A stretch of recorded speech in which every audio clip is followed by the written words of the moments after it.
حدیث نمبر 4273 حضرت وائل بن حجر رضی اللہ عنہ سے مروی ہے، فرماتے ہیں میں رسول اکرم صلی اللہ علیہ وسلم کے ہمراہ بیٹھا ہوا تھا کہ ایک شخص آیا جو دوسرے شخص کو تسمے سے کھینچ رہا تھا۔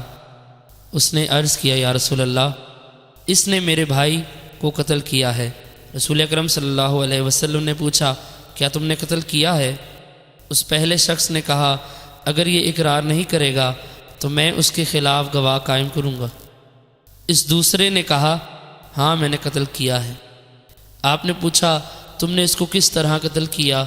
اس نے کہا میں اور وہ دونوں درخت کے پتے جھاڑ رہے تھے، اس نے مجھے گالی دی جس سے میں مشتعل ہو گیا، بس میں نے اس کے سر پر کلہاڑی دے ماری اور اسے قتل کر دیا۔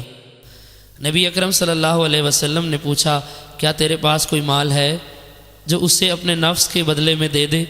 اس نے کہا میرے پاس میری چادر اور کلہاڑی کے سوا کوئی مال نہیں۔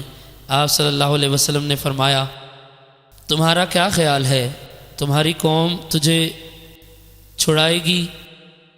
اس نے کہا میں اپنی قوم میں اس سے زیادہ بے وقت ہوں۔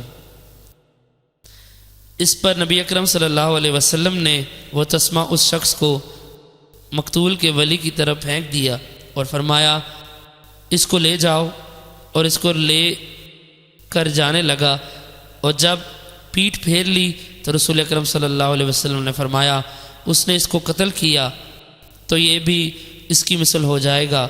چنانچہ وہ واپس ہوا اور عرض کیا یا رسول اللہ، مجھے یہ بات معلوم ہوئی کہ آپ نے فرمایا اگر یہ اس کو قتل کرے تو یہ اس کی مثل ہے، حالانکہ میں نے اسے آپ کے حکم پر پکڑا ہے۔ رسول اکرم صلی اللہ علیہ وسلم نے فرمایا کیا تو نہیں چاہتا کہ وہ تیرے اور تیرے ساتھی کا گناہ سمیٹ لے؟ اس نے عرض کیا اے اللہ کے نبی، کیا ایسا ہو سکتا ہے؟ آپ نے فرمایا ہاں۔ اس نے کہا اگر ایسا ہے تو ٹھیک ہے۔ راوی فرماتے ہیں اس نے اس کا تسمہ پھینک دیا اور اس کو چھوڑ کر آزاد کر دیا۔ حدیث نمبر 4274 حضرت وائل بن حجر رضی اللہ عنہ سے مروی ہے، رسول اکرم صلی اللہ علیہ وسلم کی خدمت میں ایک شخص لایا گیا جس نے کسی شخص کو قتل کیا تھا۔ آپ صلی اللہ علیہ وسلم نے مقتول کے ولی کو اس قاتل سے قصاص لینے کا حکم دیا۔ وہ اسے لے کر چلا اور اس کی گردن میں تسمہ تھا جس کو وہ کھینچ رہا تھا۔ جب اس نے پیٹھ پھیری تو رسول اکرم صلی اللہ علیہ وسلم نے فرمایا قاتل اور مقتول دونوں جہنم میں ہیں۔ پھر ایک شخص نے جا کر اس کو رسول اکرم صلی اللہ علیہ وسلم کا یہ ارشاد سنا دیا تو اس نے اسے چھوڑ دیا۔